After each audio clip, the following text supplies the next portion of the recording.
Hello everyone, welcome to my channel. Let's start. So today I'm here with a new video and आज की इस video में हम next 10 questions आज के मैं कराऊंगी पेडागोजी के जो 10 क्वेश्चंस मैं आपके साथ शेयर करने वाली हूँ वो है।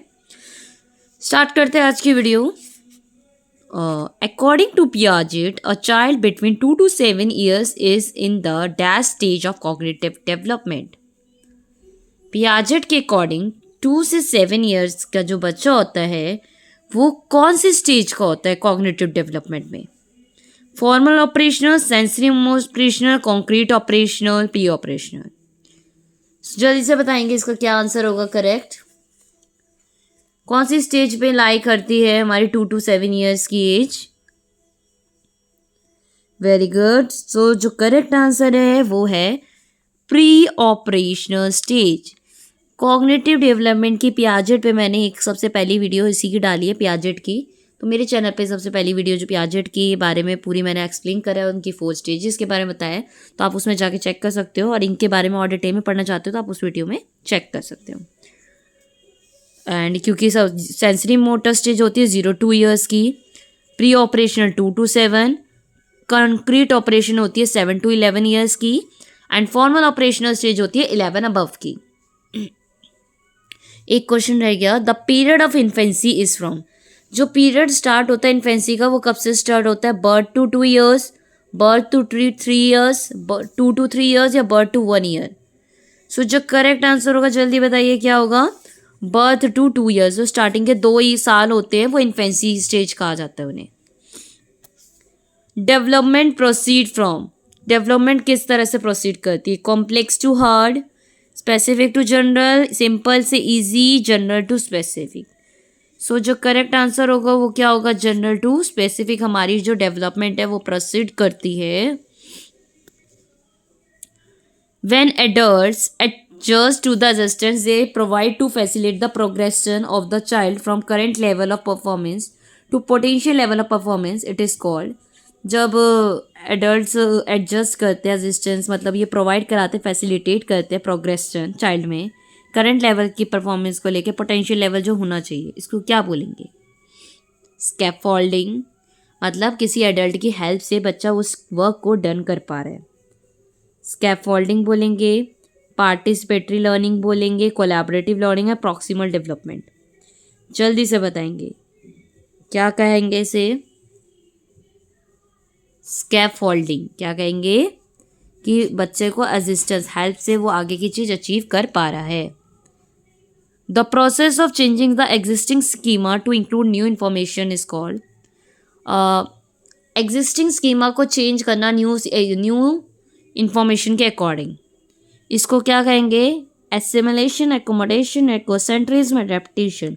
अभी लास्ट वीडियो में इसमें जो मैंने अभी शेयर करी आप लोगों के साथ, उसमें मैंने बताया था मॉडिफाई कर रहे एक तरह से, तो क्या हो जाएगा? एकोमोडेशन। MOD, इसमें मोड आता है ना, तो याद रखना मॉडिफाई कर रहे हैं एग्जिस्टिंग स्कीमा को चेंज कर रहे हैं, तो वो क्या हो गया? Accommodation. Next is in middle childhood speech is more dash rather than. Middle childhood में स्पीच ज़्यादा है in comparison to this. Socialised या egocentrics? Animistic, socialised, mature, immature, egocentric and socialised? तो क्या होगा answer?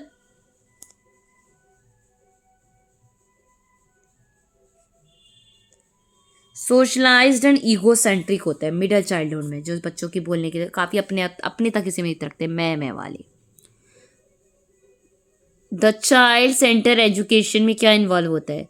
Children sitting in a corner. अब बात देखो किसकी हो रही है? Child centred education. किसकी हो रही है? सेंटर्ड एजुकेशन की। तो क्या children sitting in a corner, learning in restricted environment, activities that do not include play, hands on activity for kids? जल्दी से बताएंगे इसका करेक्ट आंसर क्या होगा। मैं आपका इंतजार कर रही हूँ एंड एट द एंड आप लोग मुझे साथ अपने मार्क्स शेयर करेंगे कि आपकी कितने करेक्ट निकले आउट ऑफ 10 क्वेश्चंस। सो जो करेक्ट आंसर है चलिए करते हैं। First of all child sitting in a corner, अगर बच्चा कोने में बैठा होगा तो वो तो सेंटर्ड एजुकेशन नहीं है बिल्कुल भी। वहाँ पे चाइल्ड सेंटर्ड एजुकेशन है, मतलब जहाँ पे इस बच्चे को क्या दी जा रही है, इम्पोर्टेंस दी जा रही है। लर्निंग इन अ रिस्ट्रिक्टिव इन्वायरमेंट, बहुत रिजिड और रिस्ट्रिक्टेड सा इन्वायरमेंट है, तो उसमें कभी भी चाइल्ड सेंटर्डनेस तो हो ही नहीं सकती। रिस्ट्रिक्टेड है तो मतलब टीचर सेंटर्ड है, टीचर ने अपने अकॉर्डिंग इन्वायरमेंट को क्रिएट कर रखा है। Activities that not include play, वो एक्टिविटीज क्रिएट करना जो इसमें प्ले ही ना हो। अगर खेल ही नहीं है, बच्चों को इंजॉयमेंट किससे होती है, गेम्स में, इंटरेस्टिंग एक्टिविटीज से, है ना। ये सब इंक्लूड नहीं होगा तो वो चाइल्ड सेंटर्ड एजुकेशन कैसे हो सकती है। Hand on activities for kids, हाँ ये हम कह सकते हैं कि बच्चों को हैंड ऑन एक्टिविटीज दी जा रही है, अपने हाथों से करके देख रहे हैं, एक्सपीरियंस करके। सो जो करेक्ट आंसर होगा वो होगा D. Next is the class teacher observe Raghav in a class playing melodious self compose music on his keyboard. The class teacher thought that Raghav seem to be high dash in intelligent. Class teacher observe करिए कि जो राघव है काफ़ी self compose music keyboard से play कर रहा है, ठीक है, मेलोडियस। अच्छा, तो क्लास टीचर क्या सोचेगी राघव के बारे में कि उसके अंदर किस तरह की इंटेलिजेंस सबसे ज़्यादा है, बताइए। Bodily kinesthetic, musical, linguistic, special.